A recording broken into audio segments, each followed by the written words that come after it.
Alrighty guys, so I'm not dead, actually. It turns out I am home from vacation, my computer is back, and stronger, and better than ever, and there's a lot of shiny LEDs on it as well, which has been sweet, and the time has come to kick off another episode of the Forgotten Race Review, and henceforth, if we are doing a video that covers something like a forgotten race, a deity, some playtest coverage, etc., where normally I would be just vomiting slides at you, well, I still will be for a little while. However, you will get to see this beautiful mug at the beginning and at the end of the video. But that's enough out of me. Today, at the request of Jared Hayes, we're cracking open our Dream Scarred Press third-party stuff to talk about a race that I've GM'd, a race that I have played, a race that has been with us for ever and ever and ever, the Half Giant.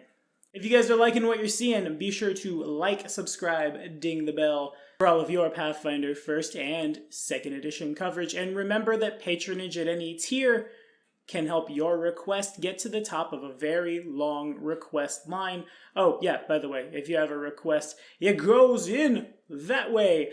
Today, this episode of the Forgotten Race Review was brought to you in part by Tomi and Nagase, or Robin, over at Doomsday Dawn. Robin and John have found one of my favorite spells in the Pathfinder playtest and broken it wide open. That's tomorrow's video. In any case, Robin has been with us for about a year now, and truly, my friend, thank you for being the shot heard around the world that got us up and moving. Now, let's dive in. Okay, so before I get any farther into this video, first, as a disclaimer, Joe, if you're out there, I did not realize this was a third-party race when I played it so long ago at your table, thinking, oh, it's on the SRD, it must be legal. In fact, this is a Dream Scarred Press third-party race. Dream Scarred Press has been real good about taking all that old stuff and bringing it up into the new, so we don't have to figure out how grapple checks work again, right? Pretty cool. In any case, far back in their history, the half-giants were slaves. Of course, the stories vary from tribe to tribe, but what is common is their status as slaves, basically across the lore of every half-giant tribe. They fought their oppressors and earned their freedom, as you might imagine. As a result of that, nothing is more important to a half-giant than their liberty. They will fight and kill to stay free, and few things are capable of breaking their will to live, much like slavery is. And as you might have imagined, yes indeedy, a half-giant is the result of a human and a giant's pairing. Or at least, that's what you would think, right? Half-giants appear to have their own society, and one must assume that that, in fact, means a half-giant can breed true. As I go a-flippin' through my copies of both Psionics Unleashed and Ultimate Psionics, I see nothing to indicate that they are the direct scions, but, I mean, how else does one have a half-giant, right? I assume that the far back in their culture and storytelling is left kind of intentionally vague, so you can write these guys into your games as you see fit. And on that note, let's look at some stats, shall we?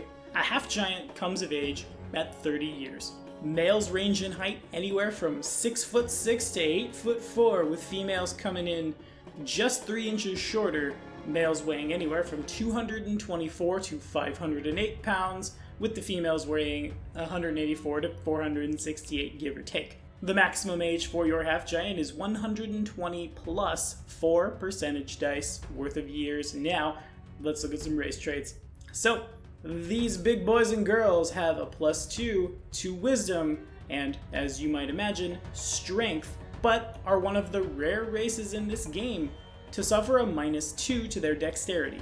A half-giant is a medium creature, even though it's probably way taller than all of us. Probably, right? I don't know who's listening out there. Are there any half-giants in the crowd? We can worry about that later. They have a base speed of 30 feet and count both as a humanoid with the giant subtype and a human for any effect related to race. So it's just as easy to cast Enlarge Person on yourself as it is to, be the target of a ranger's favorite enemy giants. A half-giant has low light vision and a +2 racial bonus on saves against all fire spells and effects, but if you want to play into your giant having an alternate racial trait, I see no reason to not ask a GM to fluff that around a little bit.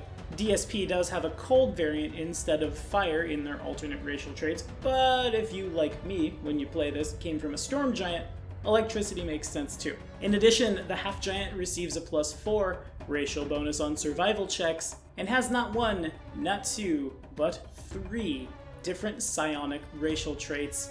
Half giants, of course, receive wild talent as a bonus feat at first level. If that half giant takes levels in a psionic class, instead, it's the psionic talent feat. In addition, once a day, a half giant gains the following spell-like ability, that being a psionic stomp.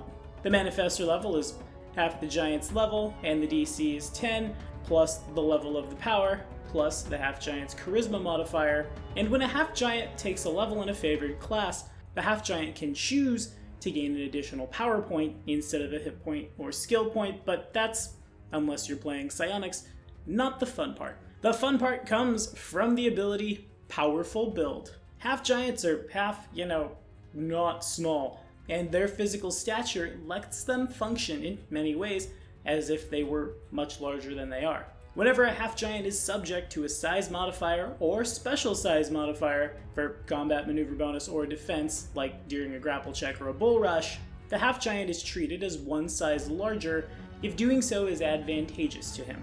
In addition, a half giant is one size larger, or at least considered to be so, when determining whether a special creature's attacks based on size, think grab or swallow whole, can affect him, and on top of that, a half giant can use weapons designed for a creature one size category larger without penalty.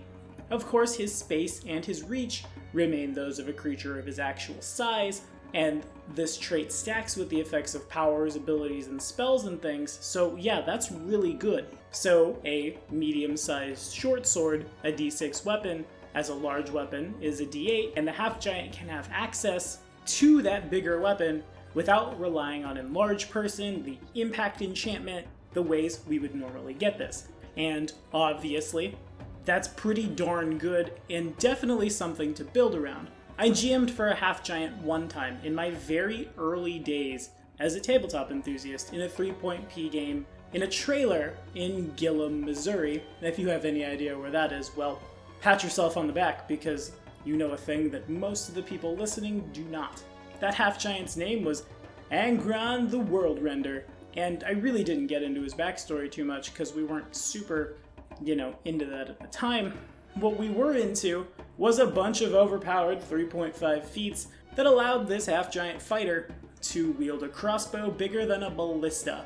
Yeah, there were a lot of dice thrown at the table. There were also a lot of dice thrown at the table when I played one of my favorite characters in basically my whole career, a Gestalt Druid Blood Rager who was this race. Actually, I decided I would play that based on this miniature right here. That art is sweet, right? Looks cool? Would you play that? That's what I thought. So we brewed up stats for a double-ended elven curve blade, then it was Blood Rage, then it was turned into a giant air elemental. Of course, as you might imagine, we had some air bloodline stuff floating around in there. Mixed in with Destined because it's just stupid good, frankly. And suddenly I'm a whirlwind of death carrying a whirlwind of death in and of itself as I'm picking up folks and chopping them and dropping them, and it provokes and I'm chopping them, and it was a humongous mess. Now, if I were to GM again for a half giant, I kind of have to ask, is it that you want to be Hagrid, or do you want to be something that is psionic? Because from there, we start to have that bit of division. Both are certainly fine, both are certainly wonderful, and certainly there are, just about a billion different ways to go about this psionically, and though we've had a high degree of patron sniping lately, we will talk about DSP psionics soon. However you end up playing this tells an entirely different story. Does your race breed true? Are you, like Hagrid, the result of a union between a human and a giant? Are you immaculately conceived, as my Blood Rager Druid was? So on and so forth, and of course the roleplay is going to be there because you're bigger than everybody. This is a race that can be quote-unquote large without being harmed by doing so. This race does not suffer because it can't get through a door, being a large creature in a medium creature's world, at least not mechanically so. I'm sure, much like Gandalf, you have to duck or you're gonna wang your head on the chandelier. But in any case, that's all I have to say about that. What do you guys think of the Half Giant? Have we played a Half Giant? Have we played Psionics? Have we GM'd for a Half Giant? Let me know all about it down in the comments. That's all for this time, guys.